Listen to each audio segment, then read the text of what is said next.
البحرين، انا ابي عنصر محايد فني. تكلم فني. انت مش فني. شو اتكلم عن المباراه بشكل عام. مباراة تكلم انا ابو جاسم. خلي يتكلم خلاص. مباراة لا تخلو راح من فني وانت جايبني كل يوم بالدوحه. يلا تفضل رياض. شلون ايش قلت؟ اقول له اتكلم، اقول له اتكلم فيها، يقول ما انت فني وكل يوم جايبني بالدوحه. بحياتك لابس هاف؟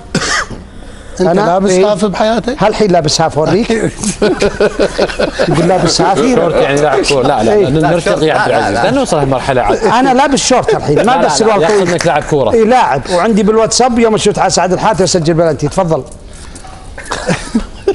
طبعا خليته بكلم انت فيها تغير. هو يقول متى تناقله؟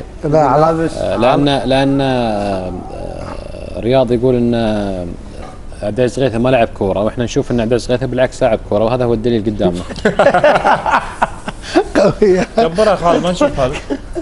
ها؟ بس عشان هذا زيت جديد من الفيفا، يمكن 22 بالبصره. لو سمحت يا دكتور، الدكتور وراقي لا تتريق. هذه الصوره. لا بالله يجيبوها مره ثانيه يا اخواني الاعزاء. هذه الصوره لما حققنا كاس الامير فيصل بن فهد في عام 28 امام الهلال. هذا حفل تكريم الفريق وهذا تحدي. هو سجل هدف الفوز. إيه لا اي سنه بالميلادي خلينا نعرف.